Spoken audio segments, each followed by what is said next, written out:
simplemente yo soy un vaso, nada más, no me mire a mí. Steve Lobson, un pastor y un tremendo predicador, él dice lo siguiente, que los pastores y los predicadores tenemos que ser como ventanas donde las personas puedan ver a Jesucristo.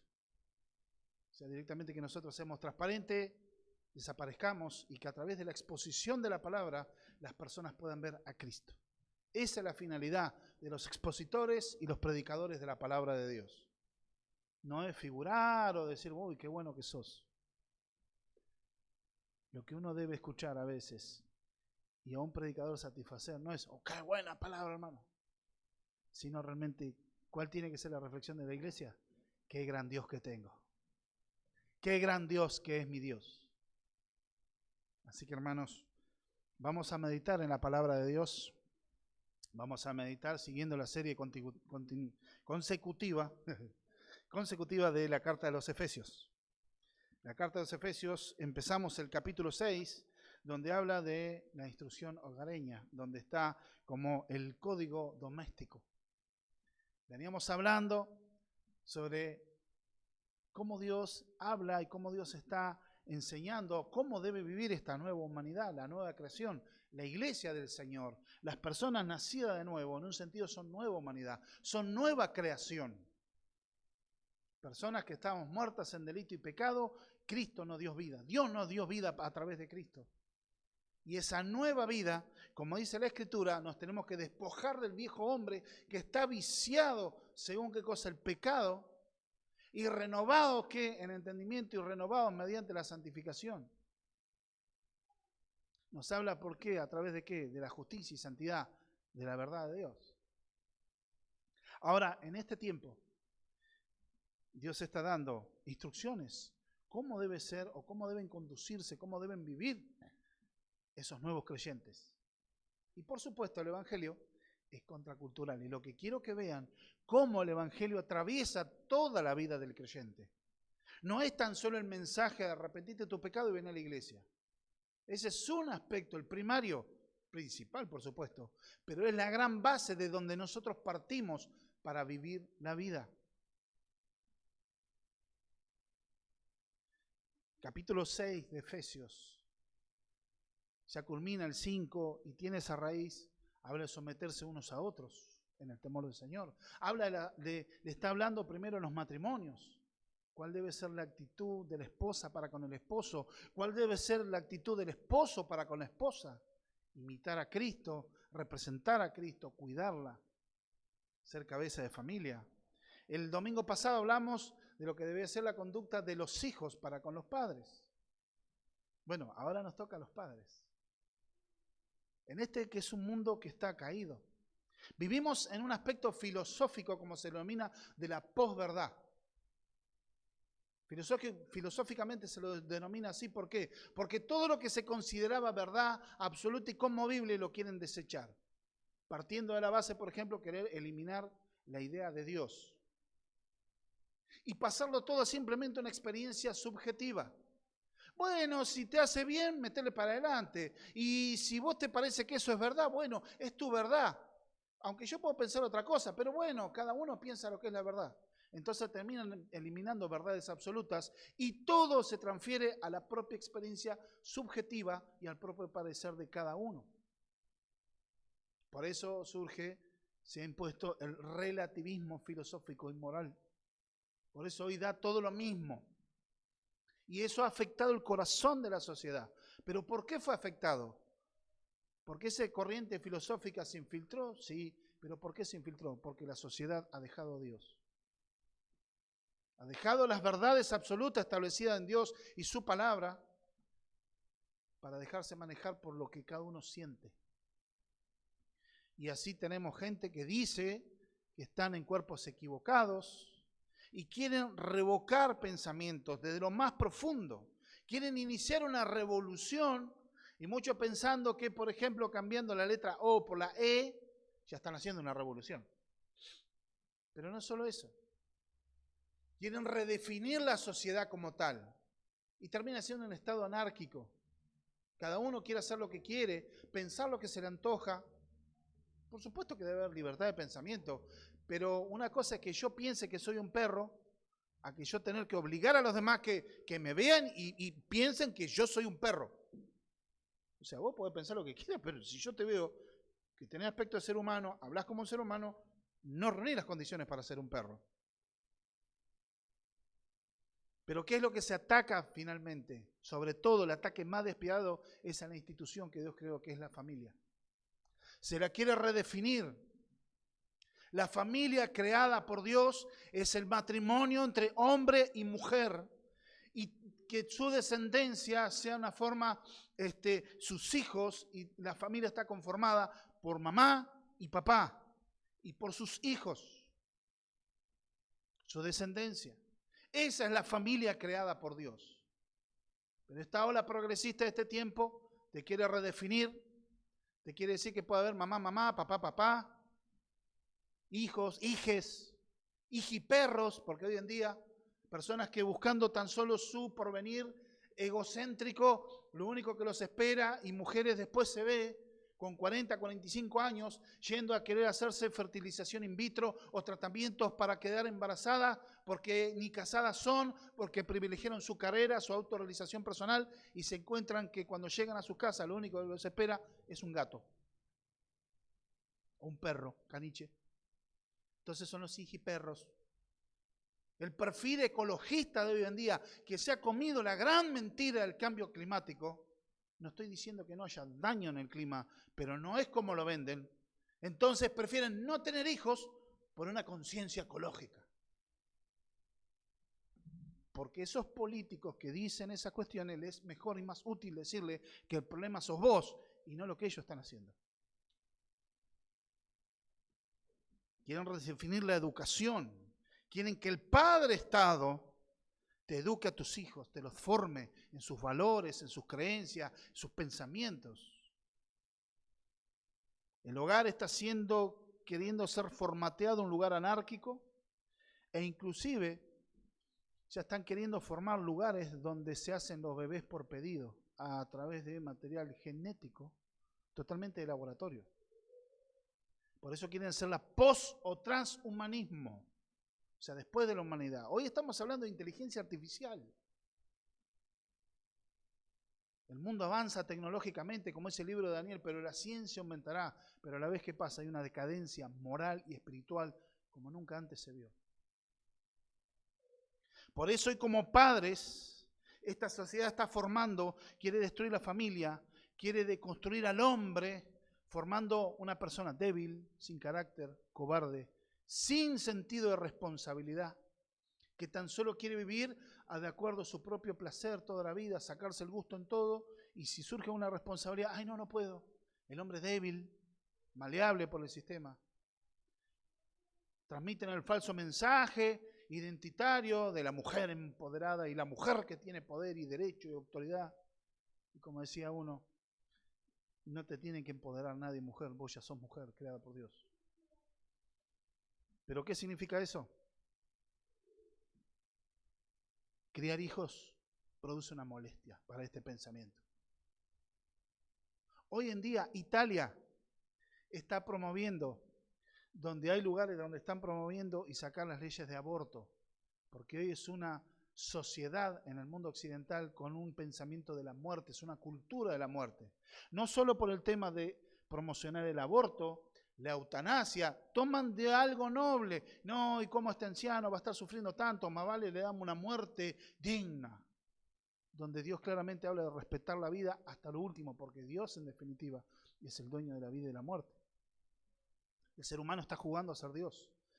Pero hoy se han dado cuenta, en Italia, si sigue decayendo la tasa de natalidad en la nación, de acá a 50, 60 años, la etnia europea italiana casi va a desaparecer. Porque no hay reposición de los hijos que vienen.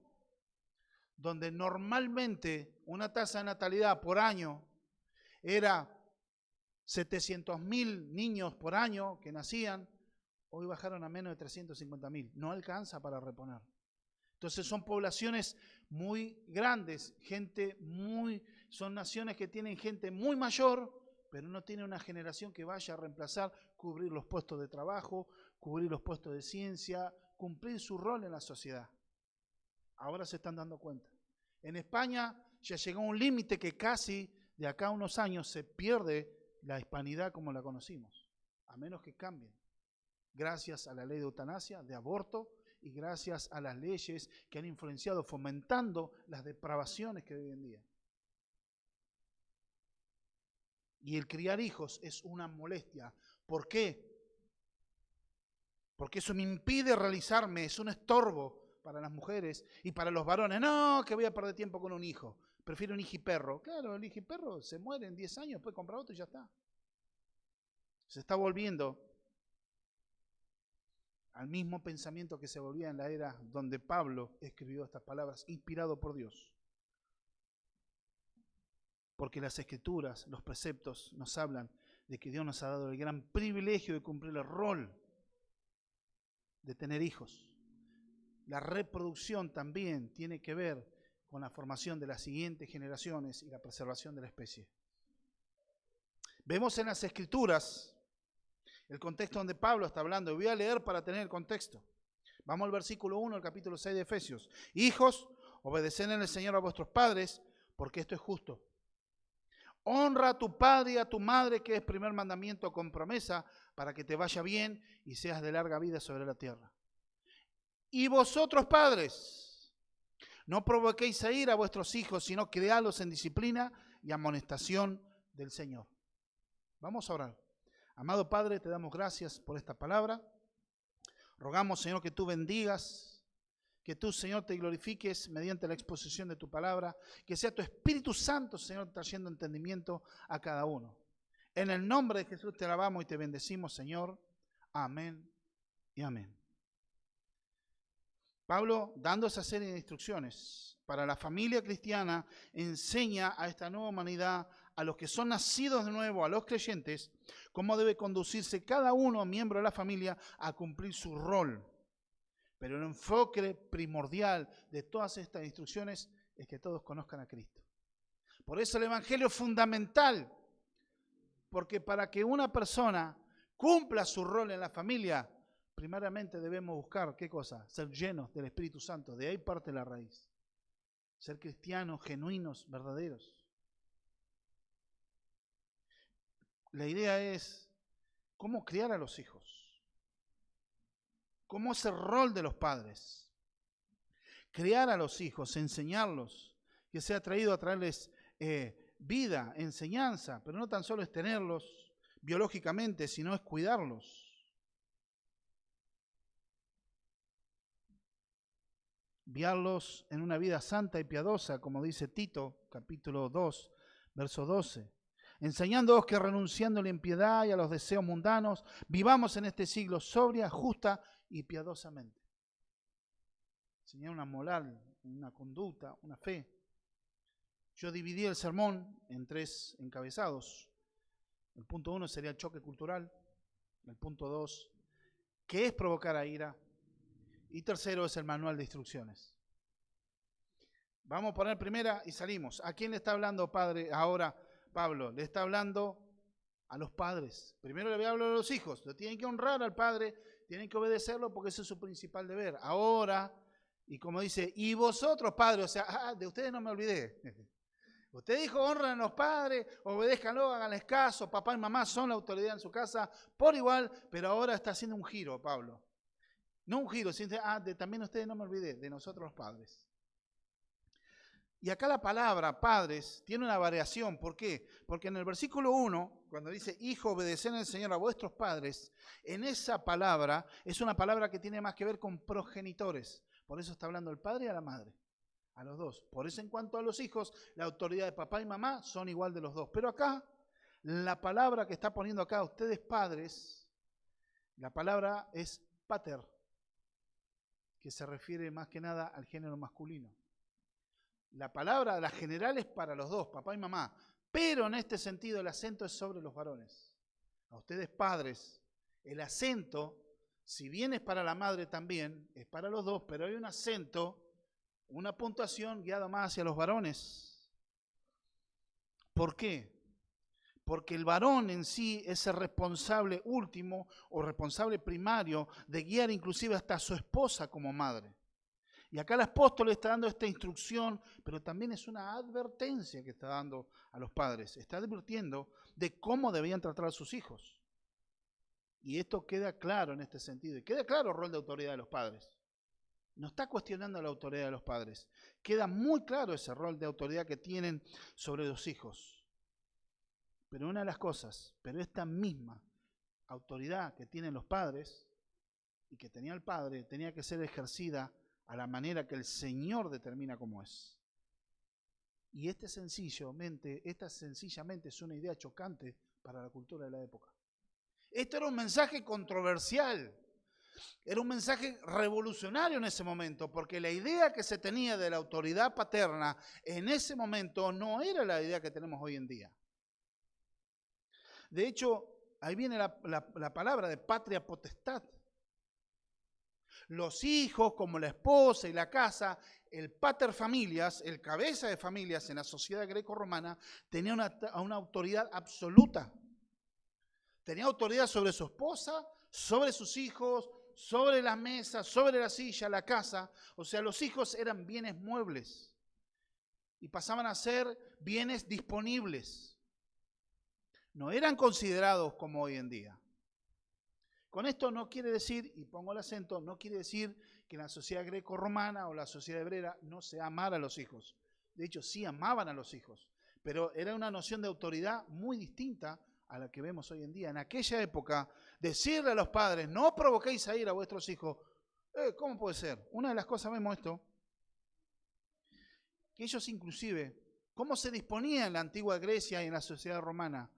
Cuando nacía un niño, el padre entraba a la habitación y se lo ponía en el piso, en el suelo recién nacido. Si el padre lo levantaba y lo tenía en brazos, ese niño era aceptado en la casa. Pero si el padre pegaba media vuelta, no era aceptado. ¿Y qué es lo que hacían? Lo llevaban al foro, lo llevaban al ágora, al lugar público, una plaza, donde estaban ahí a que alguien los recogiera, los adoptara, y donde muchas veces terminaban siendo esclavizados. Y nadie le podía decir nada. Podían inclusive, tenían el derecho, como eran sus hijos, de hacerlos trabajar en los campos, inclusive con cadenas. Disciplinarlos como quisieran. Y nadie le iba a decir nada. Tenían hasta disposición sobre sus vidas. Y nadie disponía nada en contra de eso. Podían hasta venderlos. Séneca, un filósofo romano de aquella época, fíjense la mentalidad que era. Esto es fuerte. Decía Séneca, degollamos a un buen fiero, estrangulamos a un perro rabioso, acuchillamos a una vaca enferma y los niños que nacen débiles los ahogamos. Él está haciendo también una crítica social en esa época. Es como decir, estamos en medio de este barro y él como que critica, pero al criticarlo él no está negando esa veracidad, que ellos no tenían problema. Muchos tenían y era aceptado. Que no vayan a ser deformes, que no vayan a ser con problemas físicos. Además que no había los adelantos tecnológicos de medicina. Entonces los dejaban morir.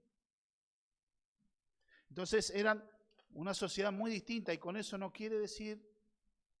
se quiere decir que no amaran a sus hijos. Sí, claro que lo amaban. Y los cuidaban también, pero la noción de autoridad del padre y de la madre era muy distinto. En esto era la civilización greco-romana. Los padres israelitas era distinto.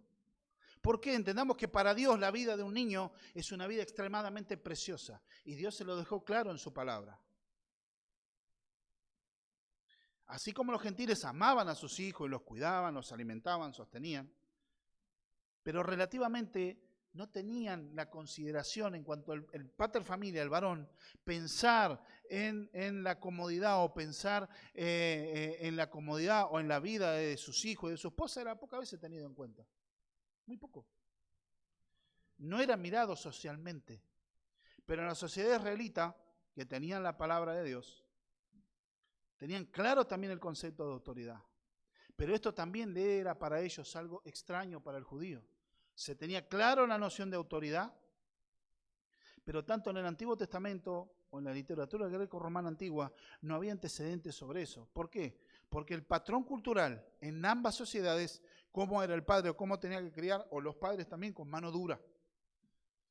La mano dura era el patrón cultural para criar a los hijos. Entonces, ¿qué pasa? Que los hijos era más esperable de que Pablo le hubiera dicho a los hijos: hijos, no provoquen a ir a sus padres, no hagas que tu papá y tu mamá se enojen, portate bien, nene.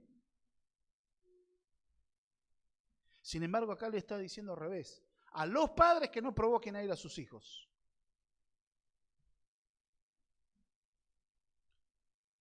Lo más normal, que los chicos sean rebeldes y desobedientes, y eso hubiera sido, de hecho, el patrón como era en la palabra de Dios en la antigüedad. Israel mismo provocaban a ira a Dios como su padre a través de su idolatría.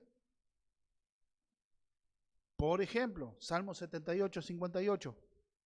Libro de los Salmos, capítulo 78, verso 58.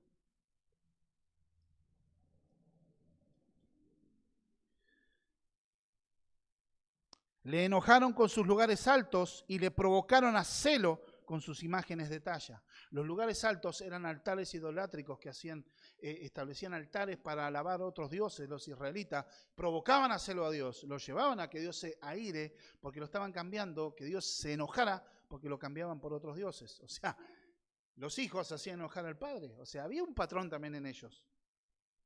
Pero el patrón acá cambia, porque Dios está haciendo una transformación. Dios enseñó a los padres israelitas a amar a sus hijos. Eran promesa de Dios. Y tenían claro la noción de autoridad y del maltrato a los hijos, pero siempre el patrón era mano dura. Pero los padres necesitamos, en especial los varones, porque a veces somos los más descuidados en eso. Pero las madres también, porque a veces, inclusive a veces los dos hacen las cosas mal. Pero la regla general es que el varón es el que más descuida de esto. ¿Qué es provocar a ira? Vamos a decir: padres, no provoquéis a ira a vuestros hijos. Provocar es hacerlos que se irriten. Provocar, desencadenar sucesos que ellos se irriten. Hacer que se enfurezcan. Esto puede ser que se provoque una furia o una rebeldía interna, que algunos la demuestran.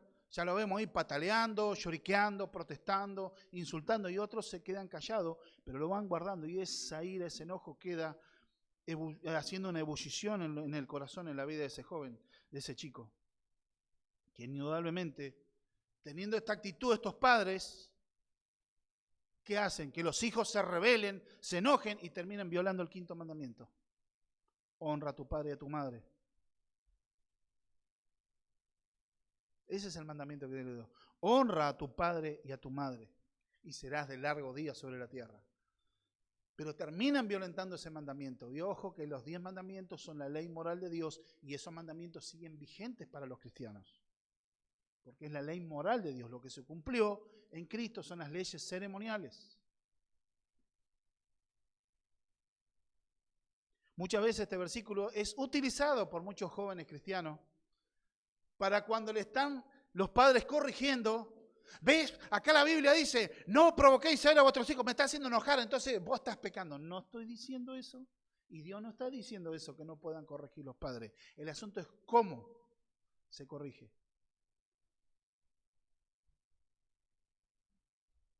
Pero si el hijo está siendo provocado por los padres y el hijo peca, esto no lo va a exonerar de haber cometido ese pecado, de deshonrar al padre. Tiene razón en enojarse y se enoja, está pecando, pero parte de la responsabilidad y la culpa es del padre y de la madre, de quien haya provocado eso. Dios acá nos está enseñando que los padres deben ejercer sensibilidad y cuidado a la hora de tratar a sus hijos. Clinton Arnold decía lo siguiente: deberían sopesar cuidadosamente el impacto de sus palabras y acciones antes de responder a sus hijos. En un pasaje paralelo está hablando la palabra en la carta a los Colosenses, capítulo 3, verso 21. Dice: padres, no exasperéis a vuestros hijos para que no se desalienten.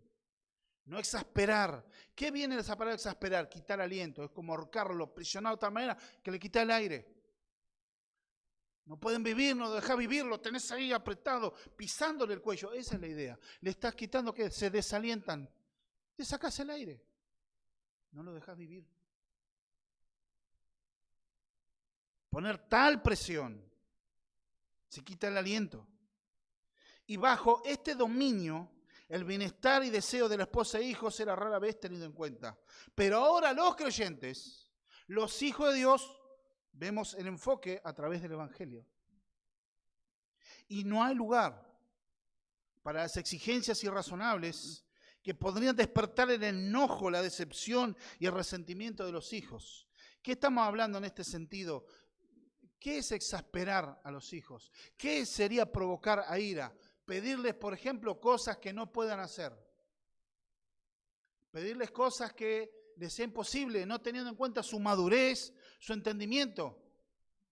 Es decir, a un nene de 2 años, exigirle que se aprenda todo un libro de física cuántica. Y enojarnos porque no lo hace. Y encima que está en chino. ¿Pero qué? ¿Sos tonto vos? Y no, sos tonto. ¿Que no podés entender? Te estás pidiendo algo que es imposible que lo haga. Por otro lado también, tener palabras exageradamente duras.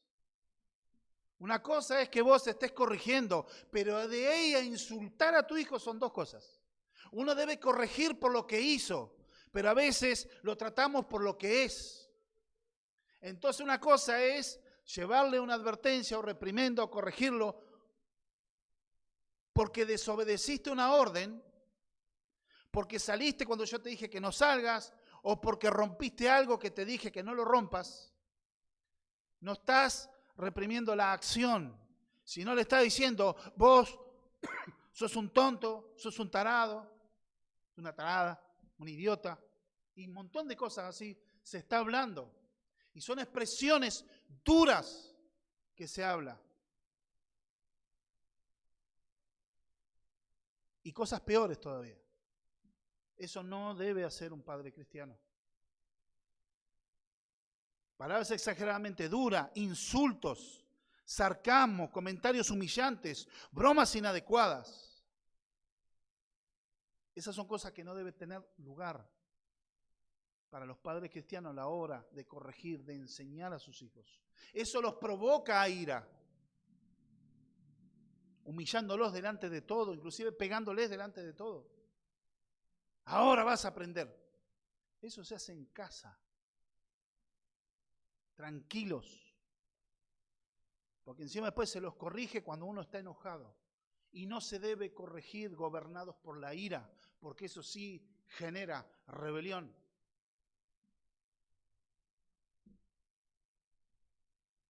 ¿Qué es lo que Dios habla en su palabra respecto a los hijos? Libro de los Salmos, capítulo 127. ¿Qué es lo que tenemos en la palabra de Dios? Libro de los Salmos, capítulo 127. Verso 3 al 5. Fíjense cómo Dios estima la vida de los hijos. He aquí herencia de Jehová son los hijos, cosa de estima el fruto del vientre. Como saetas en mano del valiente, así son los hijos habidos en la juventud. Bienaventurado el hombre que llenó su aljaba de ellos. No será avergonzado cuando hablare con los enemigos en la puerta. Era motivo de orgullo, de regocijo en la familia los hijos. Era bienaventurado, un hombre era feliz por tener hijos e hijas. Hoy en día, muchos jóvenes que son rebeldes no tienen idea de la gran contribución del cristianismo en esta sociedad. Los beneficios que hoy los niños tienen, a pesar de que esta sociedad nueva está queriendo destruirlos falsamente, queriendo inducirlos a algo, hay gran beneficio que los niños tienen gracias a la influencia del cristianismo. La creación de orfanatos, eso es una creación del cristianismo, donde se albergaba a los hijos abandonados, se los llevaba a las iglesias donde se les daba una crianza. Sí está bien como podían, generalmente con pobreza, pero se les daba la vida. De hecho, los hijos eran un bien mueble. Pero Dios estima que son cosa estimada del corazón, el fruto del vientre. Dios da la vida de un hijo. Y para Dios la vida de un hijo es extremadamente preciosa. Por lo tanto, esta relación no tiene que haber un desequilibrio. Los hijos tienen lucha con su pecado y los padres también. Porque una vez se corrige que siempre el nene se equivoca. ¿Y vos? A veces se transmite una mala imagen y a veces los hijos se ven frustrados porque por ahí a veces, claro, a veces uno lo ve un comportamiento y a veces puede pensar, pero claro que ustedes nunca pecan o vos te crees que nunca pecás y no, hay algo mal ahí, se está mandando una imagen incorrecta. Los padres también tienen luchas con sus propios pecados. Por eso debemos mirar con ojos de misericordia a nuestros hijos. Porque así como nuestros hijos tienen lucha con sus propios pecados, no te olvides de que vos también tenés lucha con tu carácter, con tu orgullo, con tu egocentrismo, tenés luchas con otros pecados que quizás sean peores que los de los hijos. No te olvides de la misericordia. Eso, si no se aplica de esa manera, está el desequilibrio y donde se provoca ira a los hijos. Se provoca esa rebeldía, esa feroz furia. Algunos lo exteriorizan y otros no. Si no, está diciendo Pablo acá, padres, a vosotros padres, no provoquéis a ira a vuestros hijos, sino es una contraposición de ideas.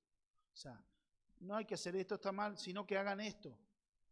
Porque Dios en su gracia no tan solo te muestra la connotación negativa, sino te da la positiva, te da la solución. El Evangelio es camino a solución de cómo criar hijos.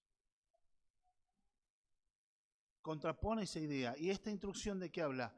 De una instrucción, criadlos en disciplina y amonestación del Señor. La crianza en disciplina. ¿Qué quiere decir esta disciplina? Que es una instrucción, es una educación o entrenamiento. Los padres tienen la responsabilidad de educar a sus hijos, de entrenarlos para comprender la esencia de la fe cristiana, de aconsejarlos para vivir de acuerdo a ella. Este es un cuidado tierno y fortalecedor. O sea, no es, como a veces se decía en un cuento, y era la realidad de muchas casas, a los golpes se hace el hombre, decía uno y tiraba al hijo contra la pared. A los golpes se hace el hombre, no. Uno tiene que entender, hermano, que el cuidado que los padres debemos ser, debe ser con firmeza, pero en amor. Edificarlos en la verdad, en amor. Fíjense desde la ley cómo Dios nos establece enseñarlos en la sabiduría de la palabra de Dios. Libro de Deuteronomio, capítulo 6, es un pasaje muy conocido. El Shema de Israel. El llamado de Dios, Israel, oye Israel.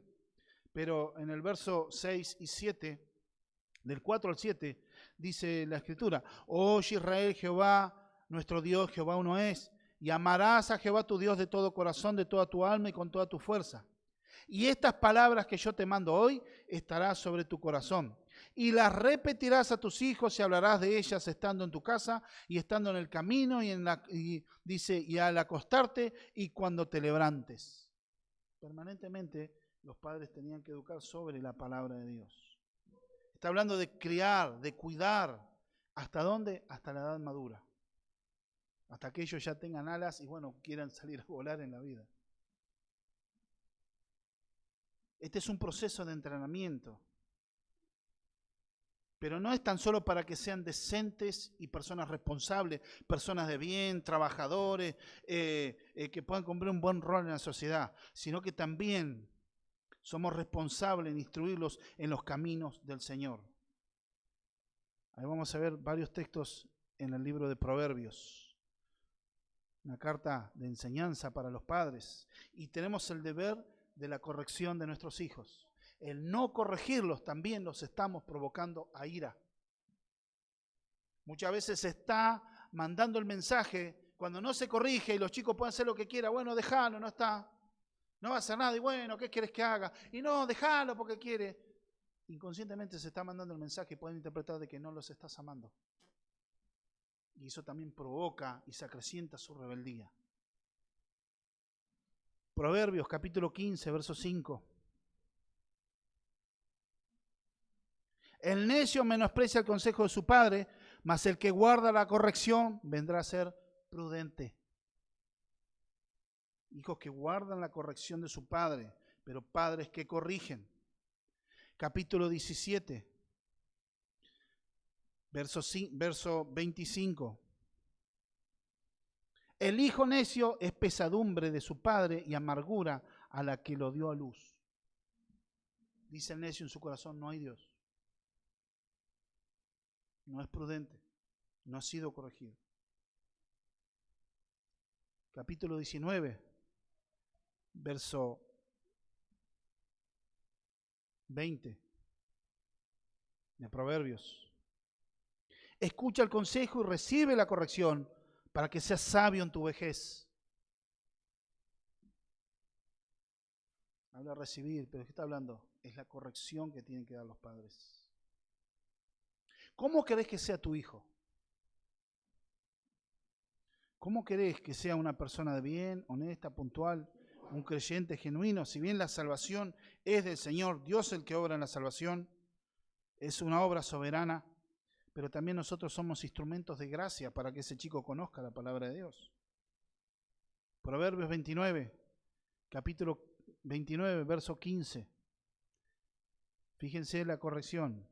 La vara y la corrección dan sabiduría, mas el muchacho consentido avergonzará a su madre. El no corregir, y acá habla de corregir con vara, no quiere decir matar a palos, pero una corrección en las nalgas, una varita, debe asociarse. Porque uno mira inclusive los bebitos, no, los bebitos, ¿ustedes quieren ver el estado de rebeldía, la naturaleza caída en su estado puro? Miren los bebés. 2 o 3 años, 1 año y medio, todo rebelde, todo yo, rebeldes, caprichosos, y son bebés, no entiende, porque bebé en esencia pura, es la esencia pura del pecado. Ay, qué lindo los bebés, y la verdad, pero la realidad es que ellos, hasta que Dios no haga la obra de regeneración, ellos no son cristianos. Tenemos la esperanza que al nacer en un hogar cristiano, Dios pueda hacer la obra, ya que será influenciado la fe cristiana a través de sus padres. Pero ¿cómo son en realidad? Son pequeños impíos. Son pequeñas personas que no adoran a Dios. A veces tenemos la idea de que un bebé puro, no, está muerto en sus delitos y pecados, así lo dice la Biblia. Con todo y lo hermoso que son los hijos, los bebés, una cosa ahí que los amamos y los criamos y ellos son parte de nuestra extensión. Bueno, la naturaleza caída se transmitió en ellos. Solo la regeneración que Dios puede hacer. Pero tiene una cuestión, una esperanza mayor que otro que no está en un hogar cristiano, que esa persona va a ser influenciada a la fe de Cristo y Dios nos usa a los padres como medios de gracia para que pueda ser salvo, que Dios pueda obrar. Pero también debemos entender en este tiempo, como dice también el verso 17, corrige a tu hijo y te dará descanso y dará alegría a tu alma. Discusiones, bueno, de última, que deje de gritar, dice el padre. Total, bueno, para que no se enoje el chico. Déjalo. Porque lo que no querés es estar lidiando con ese capricho y lo que querés es que te deje escuchar la televisión tranquilo porque venís cansado de trabajar. Error. Tu deber como papá y tu deber como mamá es dejar tu hora de descanso y dedicarte a corregir, enseñar e instruir a tu hijo porque lo estás formando para la vida. Por eso dice Proverbio, instruye al niño en su camino y aún en su vejez no se va a desviar de él. Pero si lo dejamos que hacemos lo que quiera, no es libertad que le estamos dando. Los estamos dejando expuestos a vivir esclavos de sus propios pecados, de su naturaleza caída.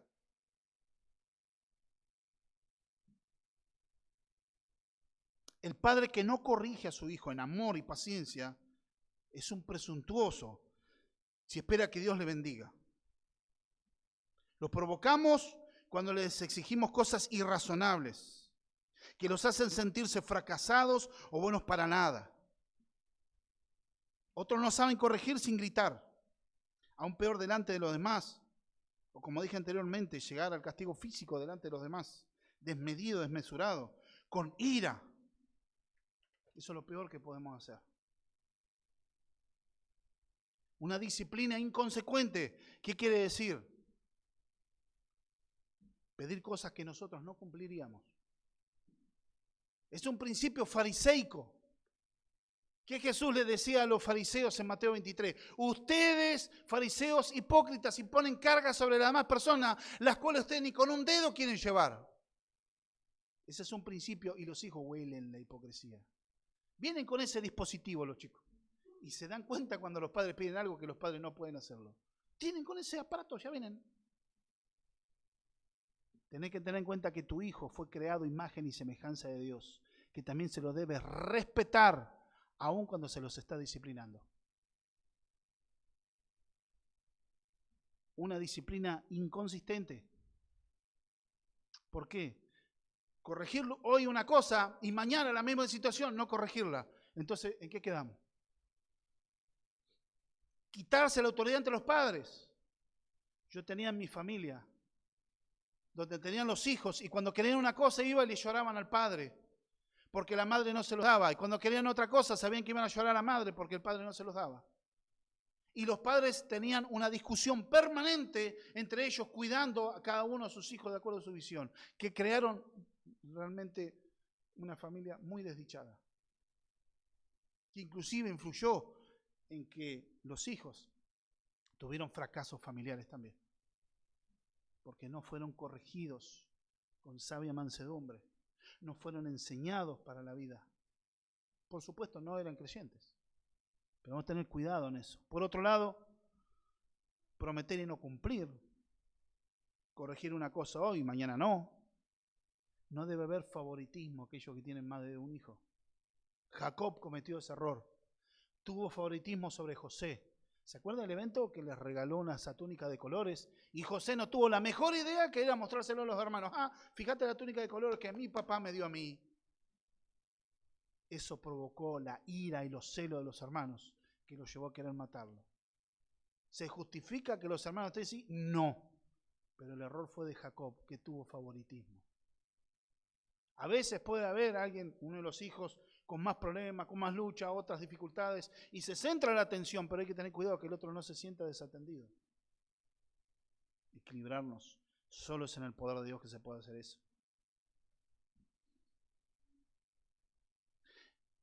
Un exceso de indulgencia, un padre que todo lo permite, esto va a hacer crecer su rebeldía. Sospechas del amor que ellos pueden entender, porque Dios, inclusive cuando nos habla de la disciplina, ¿qué nos dice? Carta a los Hebreos, capítulo 12. Fíjese, es parte de la manifestación del amor y la misericordia de Dios. Capítulo 12, versos 6 de la carta a los Hebreos, 6 y 7. Porque el Señor al que ama disciplina y azota a todo el que recibe por hijo. Si soportáis la disciplina, Dios os trata como hijos. Porque ¿qué hijo es aquel a quien el Padre no disciplina? La disciplina es parte de amarlos, porque vos sabés que eso que está haciendo está mal, está siendo rebelde, está siendo desobediente o se está queriendo ir con malos caminos y vos tenés que corregirlo y caer en disciplina, pero amándolos. Porque esa es manifestación del amor de Dios para con sus hijos. Y nosotros como padres debemos manifestar el amor del Padre, el amor de Dios, el amor de Cristo a través de corregirlo. Y por supuesto, ese es un precio que no todos están dispuestos a pagar. Ay, no, déjalo que haga lo que quiera, me tiene cansada. No, déjame, me tiene cansado, harto. No, déjalo que haga lo que quiera. Estás criando un caprichoso. Ojo, no estoy hablando de estar todo el tiempo con el pie en el cuello. Que todos no, todos no, todos no. Ser equilibrados. Hoy en día son unas épocas más permisivas. ¿Y qué consecuencia hay? En nuestros jóvenes hay más ira, más rebeldía y más desconformismo. Y si se permite, esto se deja en rebeldía impune. Y si se deja cada vez la rebeldía o acto de rebelión impune, se va a perder la noción de respeto a la autoridad. ¿Cómo se puede disciplinar a un hijo? Que se sienta en la mesa y vuelca el vaso de agua, el vaso de jugo. ¡Otra vez este! Una cosa es que fue torpe, se quiso acomodar y movió la mano y tiró el vaso. Por eso no, porque bueno, fue un movimiento torpe, no lo vio, no se dio cuenta. Otra cosa es que se puso a la mesa y empezó a jugar con el vaso. Y le dice, sí, fulanito, deja el vaso ahí que lo vas a tirar. No, no, está bien, sí, déjalo ahí que baja. Y después, ¿qué pasó? Lo tira. Ahí sí, se lo corrige. ¿Pero por qué? Porque fue rebelde, no porque volcó el vaso.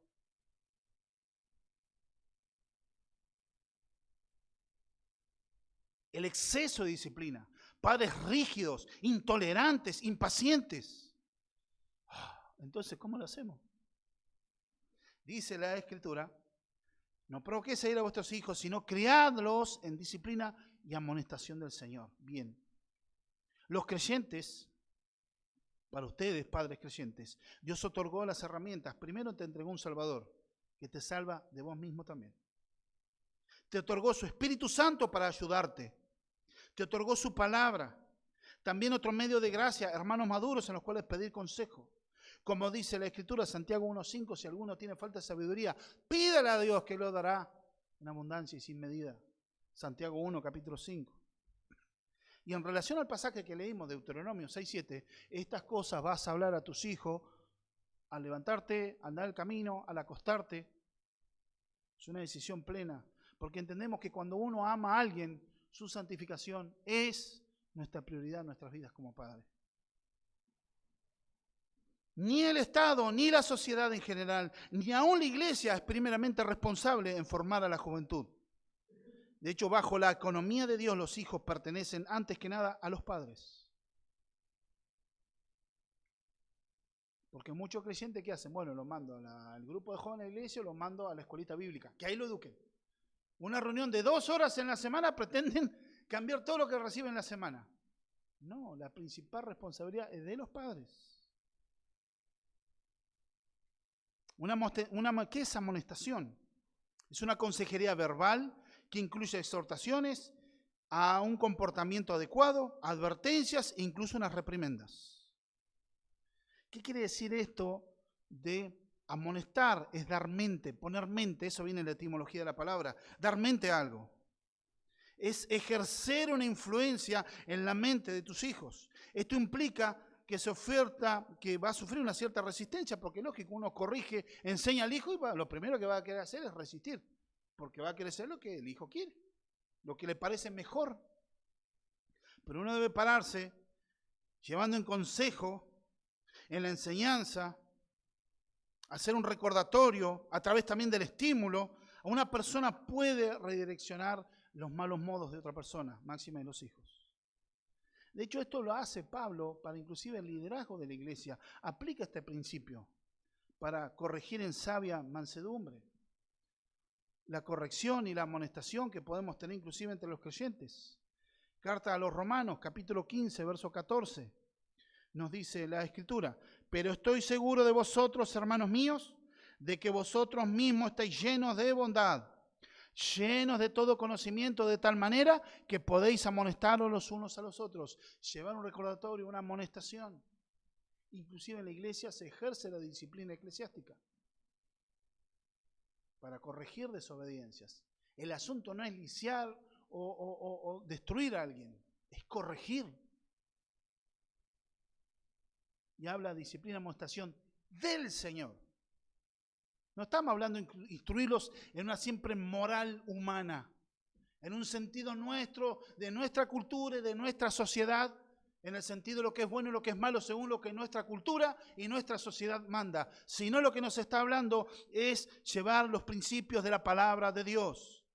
Este es el fundamento del Señor, este es el fundamento para la educación de nuestros hijos y ayudarlos a respetar los mandatos del Señor para la vida piadosa y bendecida.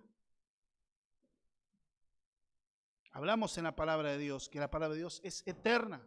Sécase la hierba, marchítese la flor, mas la palabra de Dios nuestro permanece para siempre. Dice Isaías capítulo 40, verso 8. Mateo 24, 35 dice Jesús mismo, el cielo y la tierra pasarán, mas mis palabras no pasarán.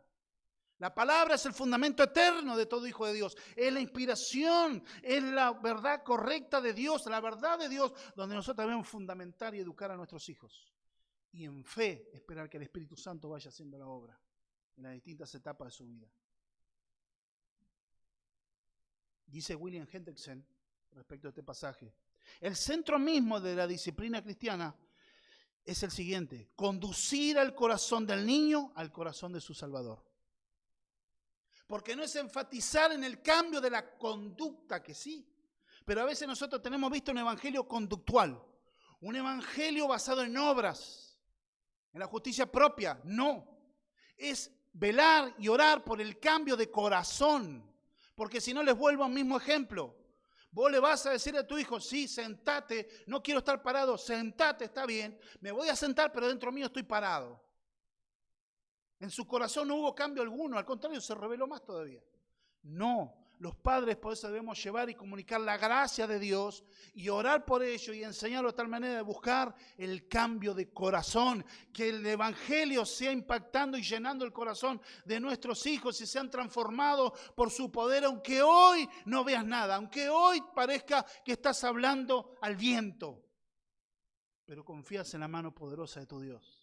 Para eso tenés que conocer, Padre, a Dios. Tenés que conocer la palabra de Dios, dejarte marcar por la palabra de Dios, para vos instruirla en una experiencia vívida con el Señor. No es transmitir información, es transmitir vida. Por eso podemos acercar el corazón de nuestros hijos al corazón del Salvador. Pero primero Cristo tiene que ser tu Salvador. ¿Qué nos aplica? Hasta aquí lo que dice el texto. ¿Qué nos aplica en esto? Como padres, no podemos ni debemos dejar a otros nuestro deber y responsabilidad de criar a nuestros hijos.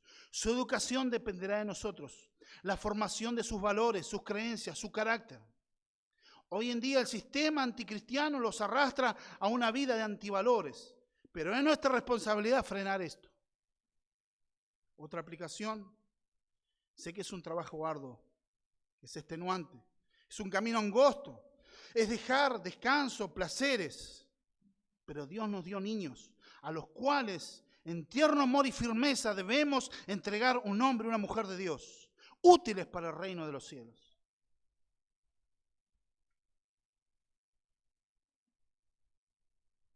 Debe hacerse en respeto, para que vean en nuestra vida un ejemplo a imitar y no un fastidio. Solo se puede lograr con la búsqueda del Señor y en el poder del Señor. Por eso la premisa es, volvemos al versículo 18, no os embriaguéis con vino, lo cual es disolución, más bien sed llenos del Espíritu Santo. Esta es una base para una vida traspasada por el Evangelio. A veces hay padres que se centran en la conducta. Esto es lo correcto que tienes que hacer. Y un evangelio basado en la rigidez de los mandamientos, infundiendo miedo, desesperanza. Pero recordad que esto es por gracia. El evangelio es un regalo, siempre lugar para el perdón, la restauración, para el arrepentimiento y un nuevo comienzo. Hay padres que cuando irrespetan a sus hijos son incapaces de pedir perdón. Y esto es necesario, porque esto va a mostrar un corazón humilde. Mostrate en debilidad ante tus hijos. El pedir perdón va a sanar el corazón de tus hijos. Se van a sanar relaciones, se van a sentir valorados, amados, respetados. Verán que delante de ellos hay un ser humano con errores que lucha con su pecado como ellos. Imperfectos, pero camino a perfección. Si te equivocaste, hablo a aquellos que por ahí, para que no vayan con culpa y condena y salir a darse martillazos en el dedo gordo del pie. Si te equivocaste, si no modelaste el evangelio, no amaste con sabia mansedumbre y con firmeza cristiana a tus hijos. Hoy ves reacciones en tus hijos que no son de creyentes o ni siquiera están en el Señor, hay esperanza. Vení en arrepentimiento y fe. Arrojate en las manos del Señor, confía, arrepentite, porque Dios es el Dios de las segundas oportunidades. Encomendá al Señor tu camino y Él hará. Y aún esperanza aquello que no puedas hablar. Dios te da la posibilidad de oración. Por eso busca ser lleno del Espíritu Santo, hermanos. Que Dios nos ayude, que Dios nos guíe. Yo sé que esto confronta, yo sé que no es del agrado, pero debemos ir, acordémonos, es en la gracia de nuestro Dios. Amén. Vamos a orar. Amado Dios, te damos gracias por esta palabra. Gracias por tu misericordia, por tu bondad. Señor, en esta mañana Señor, como padres, oramos para que tú nos ayudes y nos guíes, porque tú eres el Padre perfecto, dador de vida. Tú eres amor, misericordia, paz, corrección sabia. Señor, y nosotros nos resta imitarte, pero nos cuesta un montón. Mira que a veces venimos con las luchas, las presiones, las cargas del hogar, del trabajo, Señor, las presiones que tenemos que soportar y no tenemos fuerza y decaemos. Y muchas veces hemos cometido errores como Padre, pero vamos al Dios de toda gracia. Vamos ante el trono celestial, ante el trono de gracia, para hallar misericordia y gracia para el oportuno socorro. Porque no tenemos sacerdote que no pueda, Señor, sentir compasión, compadecerse de nosotros, porque Él también fue tentado en todo, pero sin pecado. Pero tú conoces nuestras luchas, Señor. Por eso encomendamos, Señor, nuestras vidas, que nuestros hijos puedan ver en nosotros a Cristo, puedan ver ejemplos a imitar, puedan, Señor, ampararse y sentirse refugiados, protegidos, cuidados, aún en medio de la corrección, porque la haremos en amor, guiados por ti, Señor. Ayúdanos, Señor. Y oramos para aquellos hijos que quizá hoy no están con nosotros en el Señor. Oramos para que tú puedas hacer la obra de salvación, de transformación y rescatarlo de las tinieblas. Encomendamos la vida de nuestros hijos en tus manos. Cada padre, a los solteros que serán futuros padres, que estos puedan ser valores que puedan guiarlos en su vida. Buscar en tu palabra tu verdad, Señor.